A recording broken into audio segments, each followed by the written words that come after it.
Hey everybody, welcome back to Off the Charts. Today we are talking about antidepressants. You may wonder why. I think it's a really important topic for us to cover for so many different reasons. I think my perspective is a little bit different than what most people have heard, even from their healthcare providers. So I'd love to share my patient experience over the last 18 years about how I use antidepressants, how I think about them, and how useful they can be in a lot of people's lives. So let's dive right in. Great, I have a lot of questions. As a naturopathic physician, a lot of people would assume antidepressants wouldn't be part of your approach. Why do they have a place in your practice? I get this question all the time, which is why you're even asking. And people expect when they come to see me that they're not going to be offered a prescription medication to help with their mental health. They'll expect that I'm going to give them a prescription for like a walk in nature. And yes, that's amazing. Or that I want to give them like a natural agent that might help them with their mood. And yes, that's a thing. Like we'll talk about that too. But a lot of the time, so many people are coming in because they're in a place where they're really unable to dig themselves out of it. And there's too many things happening with their lives. There's too much going on. And I say this to a lot of people all the time that you kind of like live in this world where we just have so much happening. There's like 500-year events happening every 2 years. There's like existential things that we're constantly having to process. There are climate change and wars and new battles that we have to pay attention to, and political threats and um, housing crisis and economic recessions and pandemics. Like we're constantly dealing with all kinds of things that are beyond our own personal lives that, yeah, affect our personal lives. And then we have to deal with our personal lives too. Like we have to deal with like the things that happen with our children and our parents and sickness in our own lives and the stress of work. And all of that we're supposed to be able to somehow like withstand. We're supposed to somehow become like resilient in spite of, despite, in the face of all of these things. And I think it's a lot to ask of any person. And some people are really good and like are able to like deal and cope until maybe they're not able to. But there's a lot of people who are just finding themselves in situations where they have enough and too much going on that they just need support. And sometimes a lot of those things affect our nervous system, our precious, delicate nervous systems that over time get traumatized and have repetitive stresses influence the way they even function chemically. Some people are born with things like this that set them up to have issues like this. And then society and living in this world then take advantage of that. And we're supposed to like just, like bitch, just get stronger. Like we're supposed to just sort of like buckle up and be able to be okay with all of this. And I don't think that that's the way it works for the vast majority of people. And so there's help. And one of those tools that comes into play in my practice, even as a like a holistic practitioner, are prescription antidepressants. And they come in so usefully. They're so helpful in so many different conditions, aspects, and then specifics in a person's life that I hope we're going to be able to talk about. I mean, we will, but that's why I think they are transformative. I think they can really make or break it for a lot of people when we use them appropriately, effectively, and we match the right one to the right person. I think that's where a lot of people get stuck in that they speak to people who prescribe them. They're given to them after like a 5-minute conversation.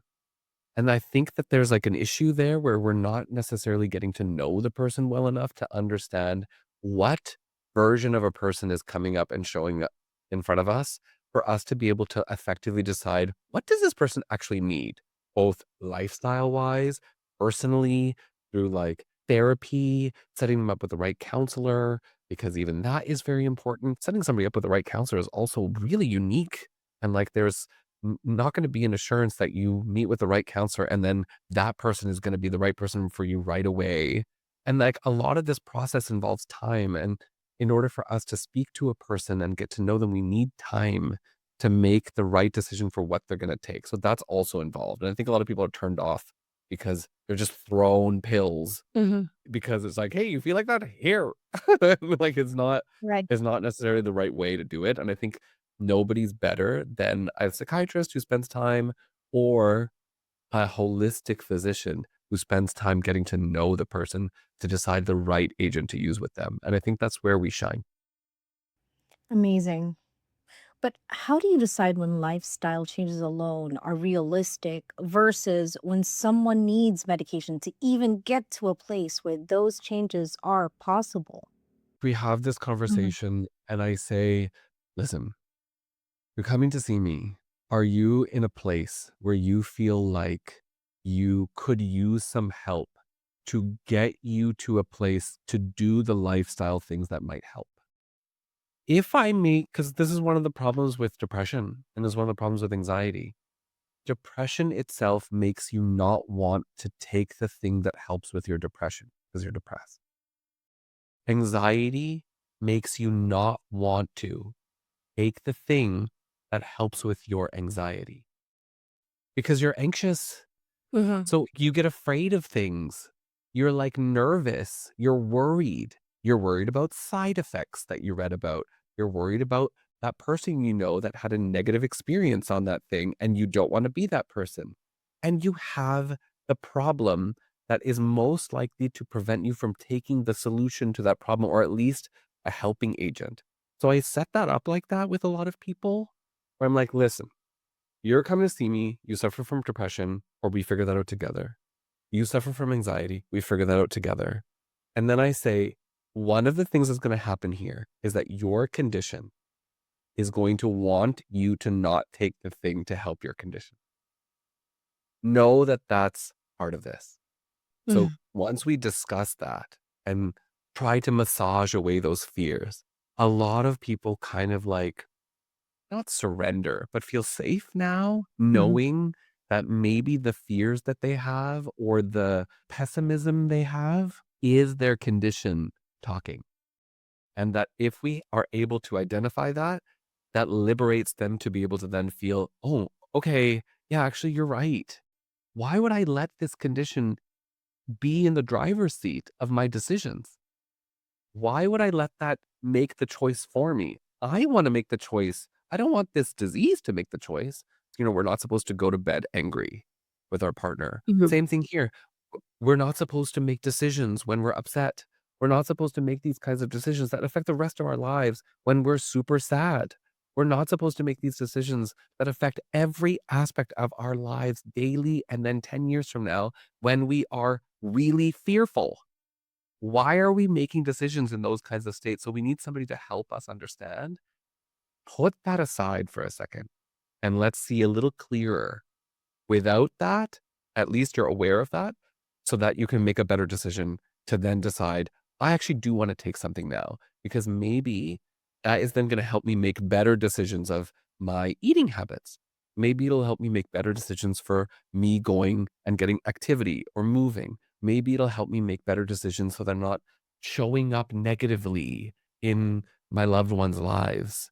And that maybe that translates into my community wanting to be with me more because I'm not this sort of anxious person that makes them not want to like be around my energy, or maybe a depressed person that makes them not want to be around my energy. I'm not as isolated. Maybe this is a method to try to get those life things better so that all of them are working together rather than let me go try to figure this out with my food first and then focus on that and maybe not have that turn out the way I'm hoping it will. And then it dives me deeper into this ditch that I find myself in the first place. So helpful. Can you talk about what antidepressants actually do in the brain? Yeah. There are all kinds of antidepressants. One of the things I really like to make sure people know is antidepressants, it's a label. They're medications, they're drugs, they're natural substances as well that work on chemistry. So when a person is taking a specific medication, let's say a medication called duloxetine, otherwise known as Cymbalta, we can use it for depression. We can use it for anxiety. We can use it maybe for sleep. We can use it for pain. We can use it for all kinds of things that are implicated with the way that chemistry maybe went off in that person. Dysfunctional nerves that fire inappropriately, that send signals that make us feel nervous. or dysfunctional nerves that have been so stressed for so long and are born out of a body that already had a problem, maybe generationally, even generational trauma has carried over. And all of that sets up this body to have this error in how it communicates with itself and how it communicates with us, like who we are, and then therefore how we communicate with the world around us. Those chemicals, neurotransmitters, serotonin, dopamine, norepinephrine, just names, fancy names for chemicals that influence the way we feel. And we can influence those chemicals with agents, like the ones I just mentioned. You can influence them with this pathway and this pathway and this pathway. And each one of these can show up differently. So a person can feel anxious. And so we use this medication because they're overfiring. They're an anxiety, more prominent person. This person is more likely to have crying spells or nightmares. And so we use this agent because it's more likely that that chemical is probably more off in that person. This person experiences fatigue. Hmm. And so we're not going to necessarily use an agent that doubles down on the fatigue in that person. We're going to use an agent that gives them energy, but also helps with their depression.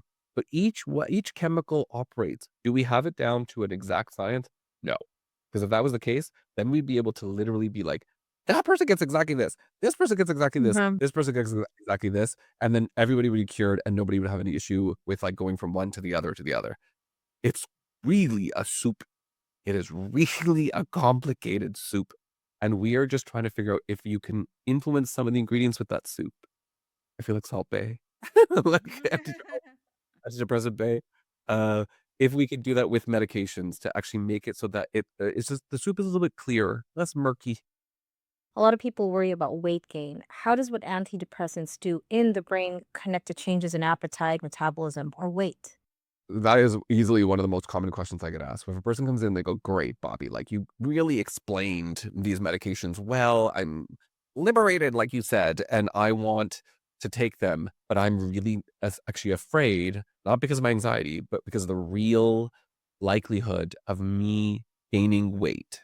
This is a very important thing for us to talk about because a lot of people who are depressed and a lot of people who are anxious already have gained a lot of weight and they don't want to add Hmm. to that.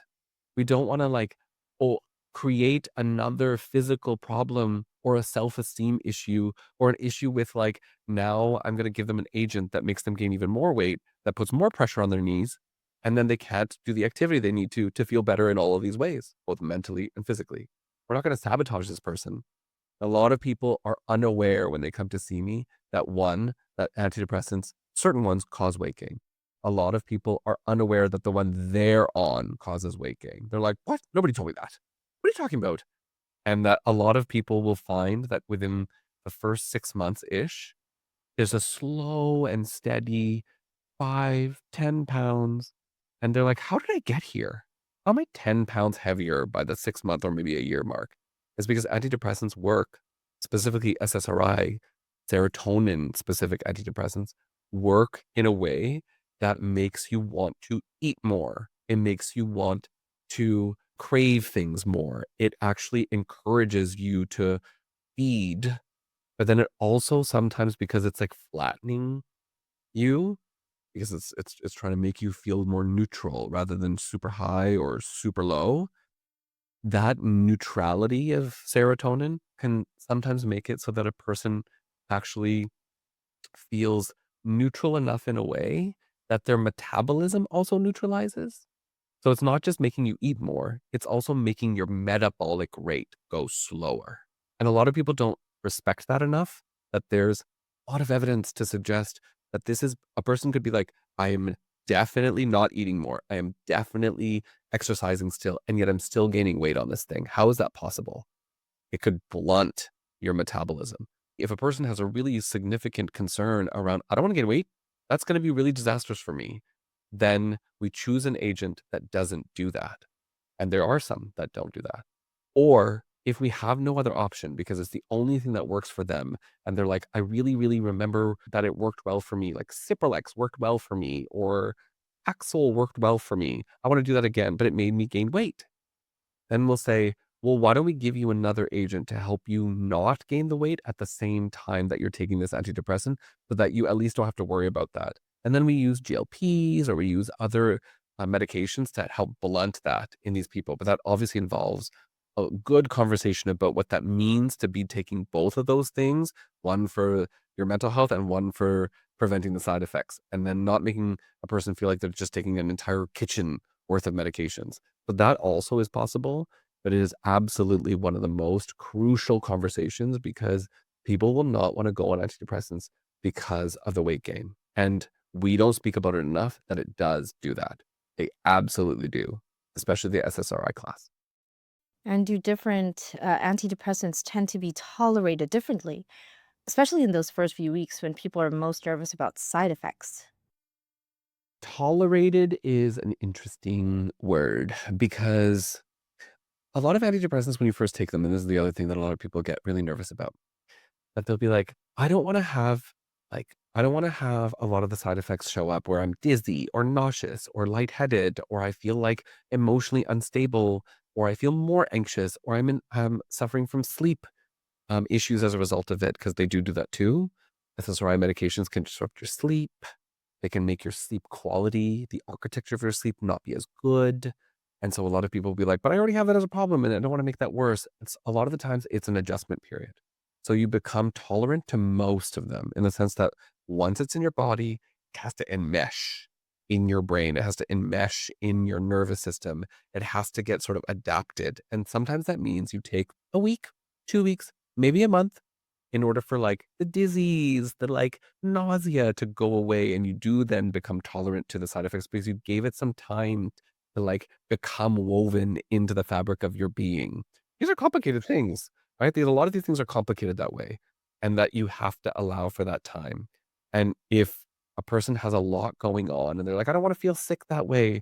Like, well, the a lot going on is probably going to make you feel worse because the lot going on is gonna take advantage of your depression, it's gonna take advantage of your anxiety, it's gonna take advantage of your stress. I always tell people, there's no better time to take them than when you have a lot going on, because you're not about to take them when you go on vacation. Because like, what?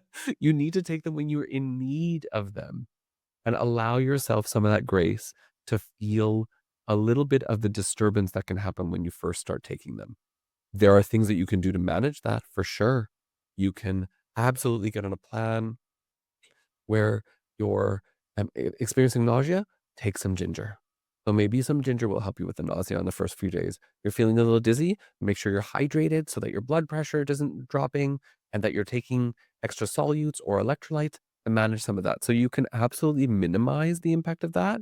But at the same time, we shouldn't be afraid that there's gonna be this, like, adjustment period because most people do have that, whether it's mild or moderate or sometimes severe, and in those cases, we move away from that agent because we don't wanna really disturb somebody's life. How do you actually match a specific antidepressant to the way someone experiences depression or anxiety? There are people who experience, and this is the beauty of antidepressants, I love this part of them, that if you came in to see me and you were feeling low mood and you were sort of hopeless as part of your depression, that's how it sort of you experienced depression, and you're tired. And some people don't experience it as fatigue. Some people do. Actually, that's the way we sometimes diagnose depression or at least start the conversation. They'll be like, why am I so tired? And they're like, your thyroid's fine, your iron's fine, nothing else is going on in your life. All of things are totally okay medically, and yet you're still really tired. And then we'll go through a depression questionnaire and it'll reveal, actually, this person is really tired because they're depressed. That's why they are. So in that instance, we would use energizing, we call them activating antidepressants. My preferred one in those instances is called bupropion, otherwise known as Wellbutrin. A lot of people know it by that name. It is a very effective agent that works on dopamine, and it encourages energy in the body because dopamine's this thing that like when we have it, we feel like motivated. When we don't have it, we feel unmotivated. When we have it, we feel like that get up and go kind of feeling. When we have it, we feel like we want to go do things. And that for that kind of person can be altering of their life so that they feel so much energy during the day, or at least more than they used to, that it ends up making them do more. and they're able to be active. They're able to um, do the kinds of things they weren't doing before, socializing, because they weren't able to do that before. And then all of a sudden, their sleep is amazing because they were actually exerting a lot of energy through the day, both mentally and physically, that their sleep, if they had sleep issues before, they were maybe a night owl or an insomniac, maybe they just didn't, they woke up a couple times in the middle of the night, but maybe they sleep better. That's another thing too. A lot of people think that just because antidepressants are activating means that it's going to interfere with their sleep. That can happen for sure, but we shouldn't be afraid of that in a person who suffers from sleeplessness, because what if just giving them energy in the day actually is the solution for them being tired enough at night that they sleep well? We shouldn't be afraid of that with these groups of medications either. So Wellbutrin or bupropion, that is a very helpful medication for energy. Then there's other medications like one called duloxetine, I already mentioned. Really helpful for pain. It gets into like norepinephrine pathways that are pain mediator pathways. So if a person is depressed and they also have chronic back pain from an injury, or maybe they just feel pain as a result of them being depressed, that is a really good one because it works both on the depression part of their neurochemistry, their serotonin, but it also really helps with pain pathways. And so imagine liberating a person from their pain so that they're able to like now function better in life. And using this medication absolutely does it over and over and over again. A lot of people are like, that pain I used to have, that is so much better. I'm able to go like ice skating again for the first time in years. I'm able to actually do things like play with my kids. And I haven't done that in so long. I can tell you more often than not that that is what happens. And so we should be looking at this person in that lens so that we're able to see like, this person has this constellation of things. Let's use this agent for that. And then everybody else gets treated the same way. Let's talk about pain between the sexes. Do you see meaningful differences between how men and women experience depression and how they respond to antidepressants? Differences between the sexes is interesting here because so men experience depression usually singularly. Like it's not influenced by hormones unless they maybe have like low testosterone, right? And that's an easy ish thing to measure. Like we measure your testosterone and be like, oh, look, that's low. And we should figure out, and then hopefully you feel better. And if you don't feel better, then let's use an antidepressant as well on top of that. The difference with women is we have PMS, we have something called PMDD, which is essentially a severe form of PMS. So disruptive and disturbing PMS symptoms for a few days, maybe a couple weeks every single month. We have postpartum, so after pregnancy. We have pregnancy. We have perimenopause and menopause. We have all of these other influences on this body, not mine, but like a woman's body, that influence the way they experience chemicals and how their chemicals are received, their levels of that chemistry, what goes into um, the hormonal input to those chemicals. All of that is so different in a female body that there are different times in a woman's life that she is more susceptible to those hormones dysregulating and then having a negative impact on her nervous system and the chemicals that I'm speaking about. So it's more often that we see times where women need antidepressants for all kinds of reasons. I'll give you an example. But PMDD is one of them. You know what PMDD is? No, I don't. Premenstrual dysphoric disorder. It's like PMS on steroids. It's like PMS, but suicidal. It's like PMS, but rage. It's a PMS and serious depression. It's PMS with like anxiety through the roof. It's PMS with extra psychological and physical symptoms. It's horrible in so many women's lives.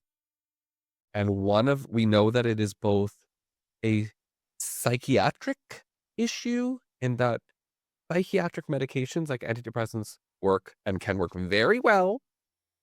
And it's a physical gynecologic issue in that hormones play a role with it. It's not one or the other, it's both combining. But one of the downstream effect is women will experience depression-like symptoms or anxiety-like symptoms because of these hormone changes or their sensitivity to these hormones. And one of the ways that we can absolutely make really significant benefits is using things like an antidepressant called sertraline, some Zoloft, or fluoxetine, Prozac, or citalopram, Cipralex, or Lexapro. This group of SSRIs is so helpful. And we know that there's a serotonin effect with PMDD because when we use the dopamine medications or the norepinephrine medications in this group, they don't work as well. You know that serotonin ones specifically work uniquely and effectively in this group for these terrible symptoms before their period. And you know these women, they'll be like, the last 2 weeks were horrible. And then they get their period and they're just like, oh my God, miraculously, I'm so much better. Like, I can't wait for my period to come. At flow can't come sooner. But the 2 weeks leading up to it, if you give that woman an antidepressant like this, or you identify that this is her problem, and then you say like, "Oh my God, it can really help you." And you don't have to give it to her every day. It could just be literally the 7 days before, if that's when she gets symptoms, 14 days before, if that's when you get, and that it doesn't have to lead up into the system, it doesn't have to build up over months like it does for clinical depression. It's not the same. It has a direct effect within days of somebody taking it, even that day when they have PMS or PMDD, to repattern and reshape the neurochemistry in the brain because it's totally different. It's like a different way that it happens. Like neurosteroids are involved that affect all of these other downstream chemicals that an antidepressant, like a SSRI specifically, completely block and help serotonin float into the pool between nerves and feed those nerves so they don't have to suffer and be like, I need something, but it's not there to feed them. It can be miraculous for these people. And the number of women who come in to see me who are like, my PMS is terrible and I want to eat my husband's face off, not a good way.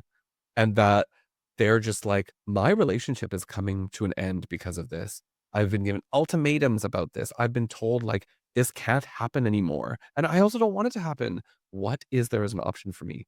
Antidepressants. We can call them something else. We can call them PMDD medications. We can relabel them PMS medications.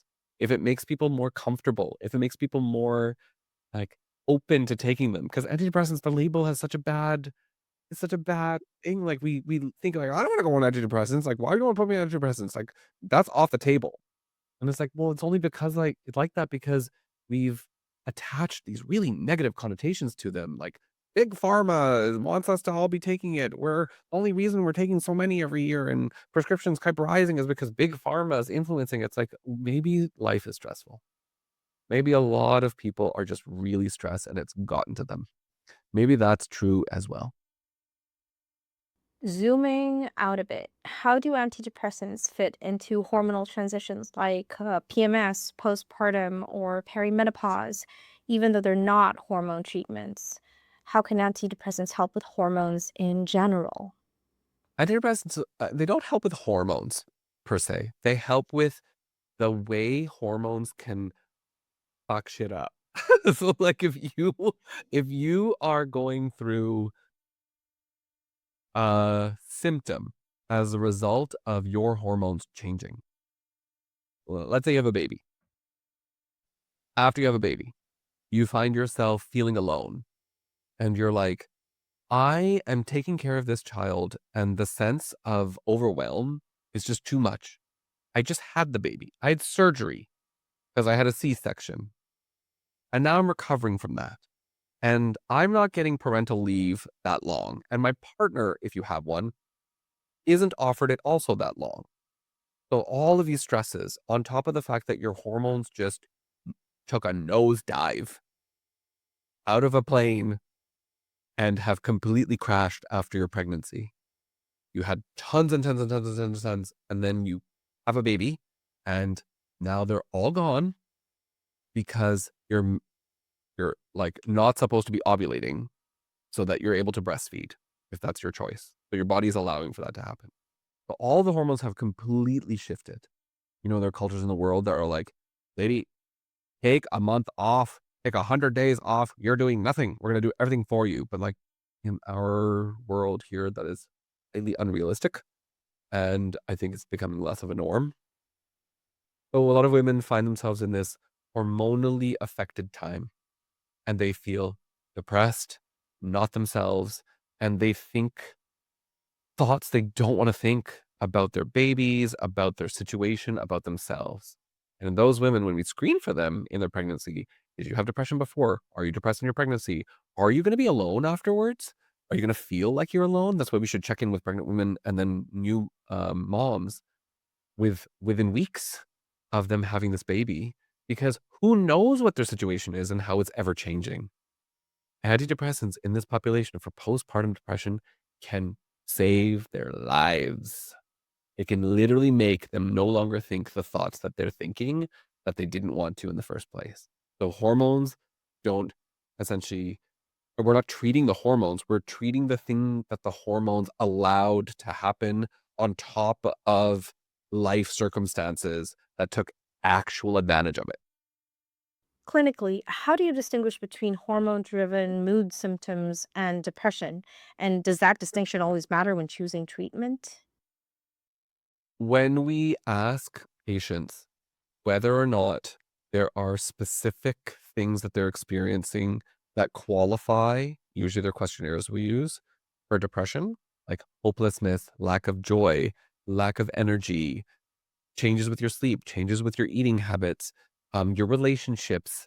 Have people started to make comments about the way you're interacting with them? Like it's long questionnaires and some are short to try to understand how is this impacting your life. It doesn't matter if it is a hormone. All that matters is that you feel the way you feel and that you can use these medications to help the feelings that the hormones allowed to create. We use antidepressants for like endometriosis. It's predominantly believed to be a gynecological issue, and yet one of the main things is pain. So we'll use antidepressants, major air quotes, call them something else. Call them pain medications. Why don't you call antidepressants Tylenol, for God's sakes? Call them analgesics. Because if you change the label, more people would probably take them. So let's call this an analgesic. We'll call it duloxetine analgesic instead of an antidepressant. We'll call it um, like a pain reliever that we use in endometriosis. So hormones are affected. You take hormone medication to block your hormones to help with the signs and symptoms of this disease, but you can also take duloxetine to help with the pain. You can take something called Elavil, amitriptyline and nortriptyline to help with the pain. We do that with IBS, irritable bowel syndrome. The pain can be so bad in some people that will say, would you consider taking an antidepressant to help with your pain of your irritable bowel syndrome? Not because I want you to feel happier, not because you're clinically depressed, because we're using it in a way that it works chemically in the body to help with pain. So the point is, you can have lots of reasons why you feel the way you do, but you can still use the agent for both your mental health and also a physical symptom that's resulting from that problem in the first place. When pain is chronic, especially in women, where do antidepressants fit into treatment and when are they appropriate versus not? It depends on the reason for their pain. It depends on what their goals are, and it depends on if it's chronic pain versus acute pain. If somebody experiences pain and it's just, how dare I? It's period pain. We wouldn't necessarily use an antidepressant because uh, that's inappropriate for acute use that way, right? It's not like it's PMDD, it's pain. We use pain medication for that person. But if it's chronic pain, like endometriosis pain that a person is debilitated by or just affects the quality of life long term, yeah, use it then. Because then you have something constantly telling the nerves all the time, stop behaving that way. Like stop sending pain signals. If you have a person who has fibromyalgia like a chronic pain condition, you can use antidepressants for their pain. You can absolutely use them because the depression itself isn't necessarily mutually exclusive with their pain in order to qualify for using a medication that way. If they also have depression on top of that, great. Kill two birds with one pill. How often do you see emotional or psychological stress manifest as physical pain, particularly in women? My gosh. Like, we are just at the beginning of understanding the connections between our mental health and the somaticization of pain or of those symptoms, where like a person can have um, so much influence and power over our body. Like I use these examples all the time. Like you can you can look into all kinds of circumstances in your life where you felt pain. Actually, I'm going to use an example that I thought was so interesting. Well, a number of years ago, there was this case report of this like guy who he was like a construction worker, and then he ends up in a hospital. I think it was in the UK. He ends up in the hospital because a nail went through his boot. A giant construction nail went through his boot. So he ends up going to the ER. And then they have to give him all kinds of fentanyl, like opiates, to make his pain subdued in order for him to even have the boot taken off so they can x-ray it properly. So this man is writhing in pain and is just like, no, you can't take the boot off. It's killing me. Give me something stronger. Well, they give him lots and lots of medication so he can actually take it off. So they cut the boot off and they see that the nail went between his toes. It didn't go through his foot. It didn't go Uh, through his toes. It went between his toes. But there was no damage. There was no injury. But he didn't know that. right. He thought the nail went through his foot. So he was writhing in pain to the point that he needed fentanyl to help with his pain. That's a case report that was written up. And I love it because we see examples like that and we're like, oh, I can't make myself feel that it's in your head. And it's Mhm. like, yes, it's in your head, but that doesn't mean that you always think yourself out of it. Because what if the way it's in your head has now manifested in your body? Uh-huh. And now your body, through your nerves, has learned this is how I operate, or this is my belief, or this is how I fire, or this is how the chemistry is shaped. This is how I get inflamed. This is how everything gets tense.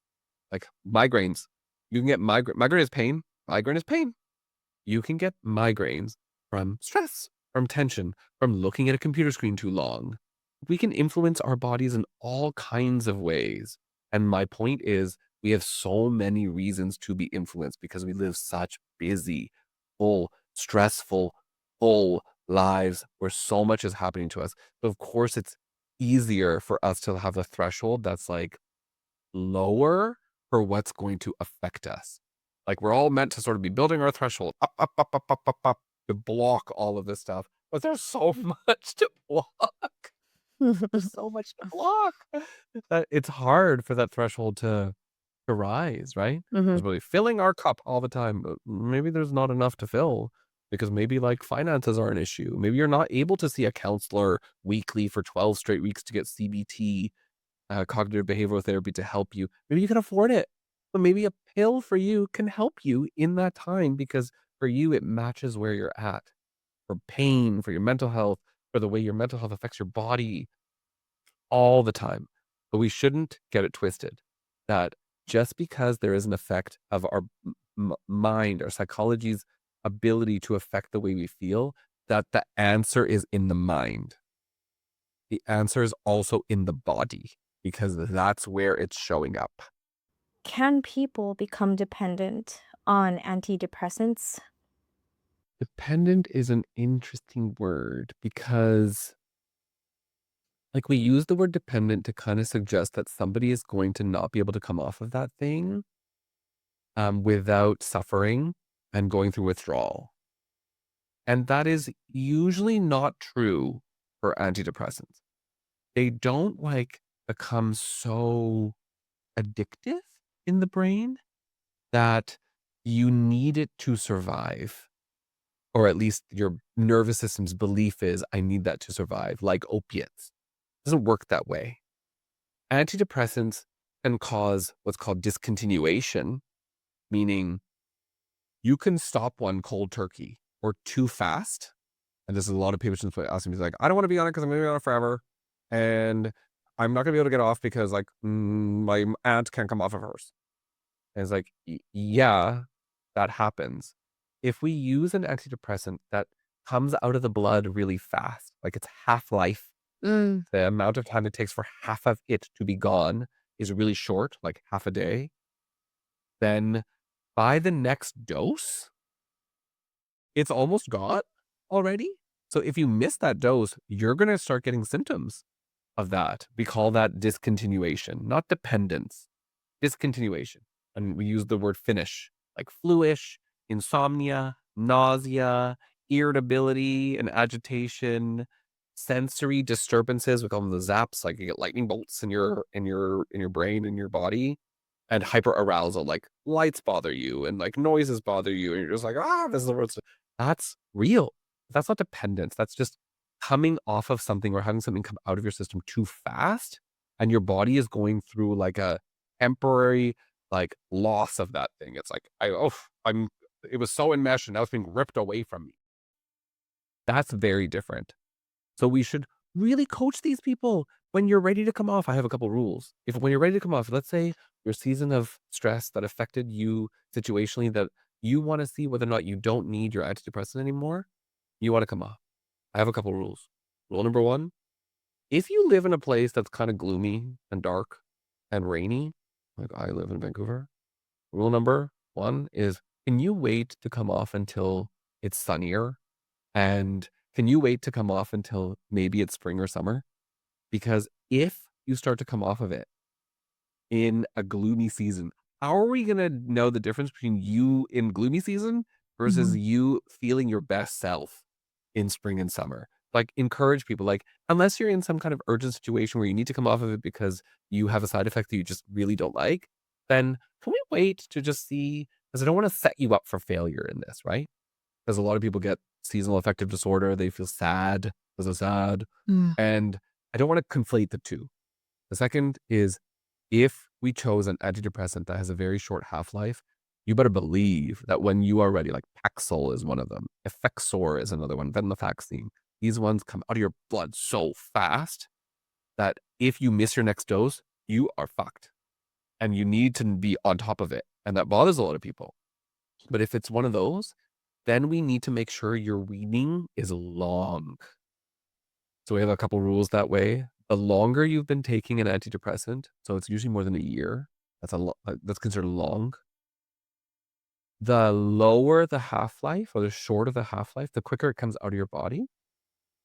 And the higher your dose in the range of the therapeutic dose of that drug, the longer it's going to take for you to come off.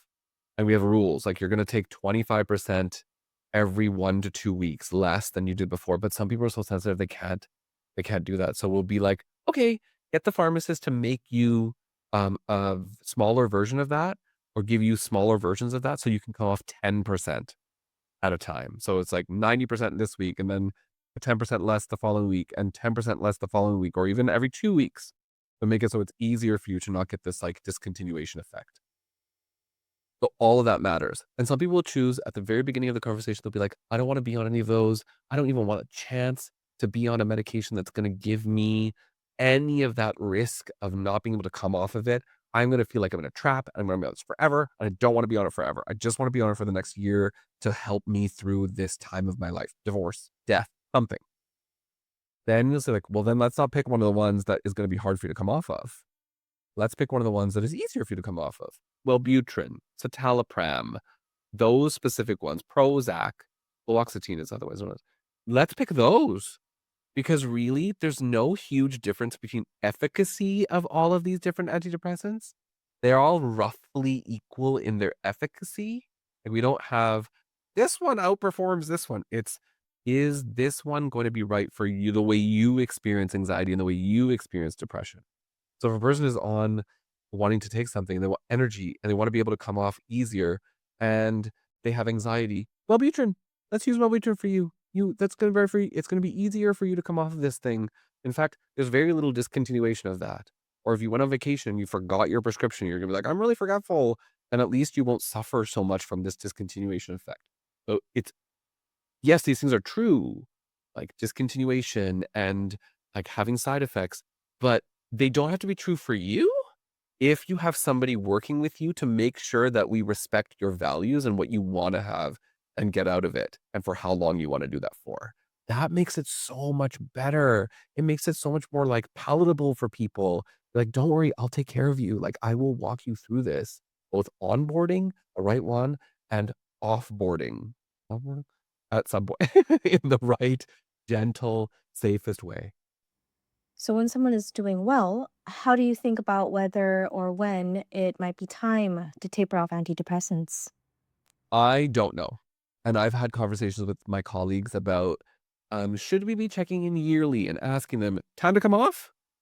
I would leave it open-ended. I don't wanna constantly be checking in on somebody and saying, of course, I wanna check in. Have you gained weight? How do you feel on this? Do you feel good?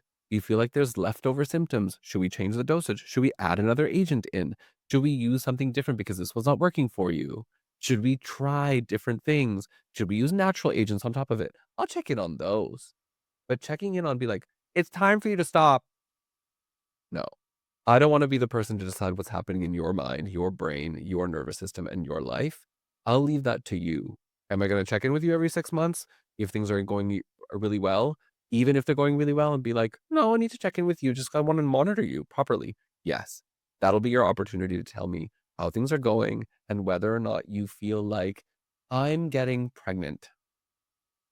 I don't wanna be on anything when I'm getting pregnant because I've read things that it's not great for the pregnancy or the baby. Then we'll have a full conversation. Is that true for you? What if your pregnancy is not kind to you and you need something to help you through it? What if you experience pregnancy depression? We need to be really careful in those instances too, because depression in pregnancy is also a risk for problems with the baby and with postpartum depression. So a lot of people will say that to me. It's time to come off. I'm like, whoa, whoa, whoa, whoa, whoa. Let's have the conversation. And then I'll give you all the information and say, do you still want to come off? And if you do, still support you through it all.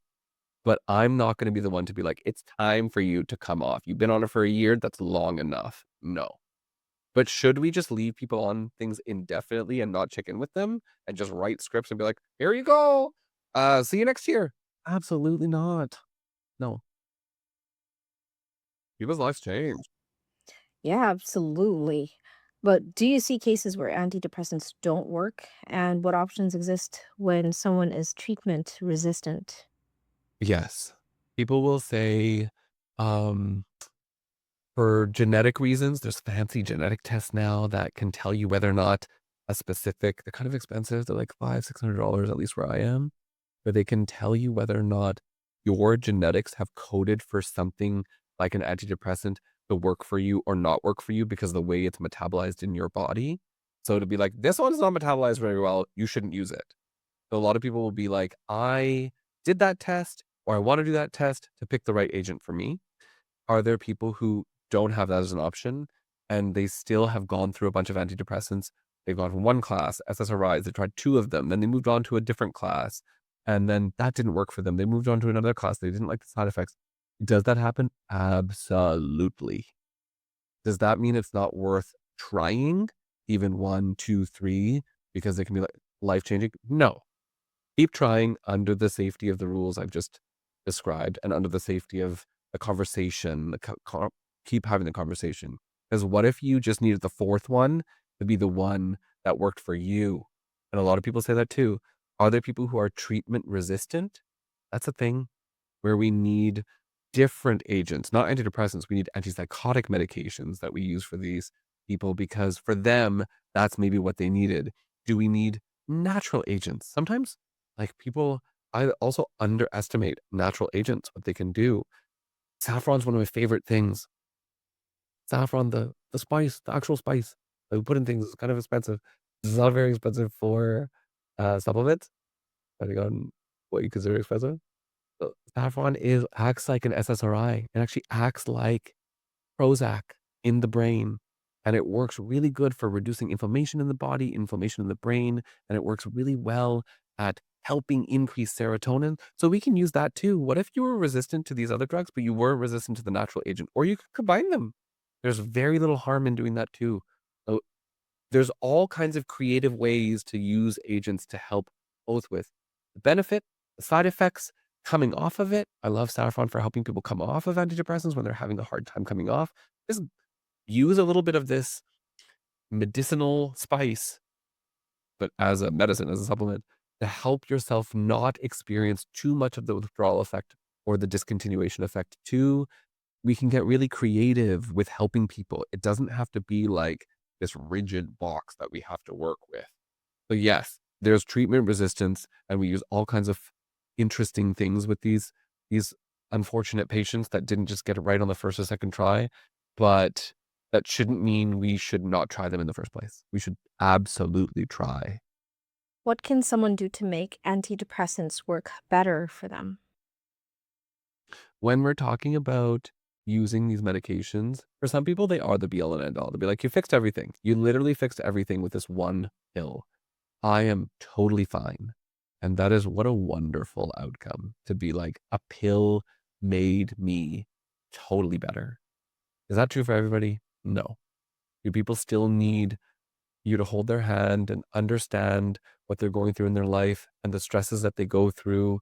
And they need counseling for that, referring them to a good counselor, helping them with actual therapies that are available to them, EMDR or CBT, and or just talk therapy.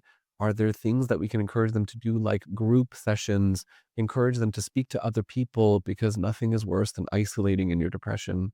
And that's what depression wants to do. It wants us to not tell other people about our depression. It wants us to hide, and it wants us to build that monster that doesn't want to speak to anybody because it feels like we're not deserving of that or deserving of care from other people.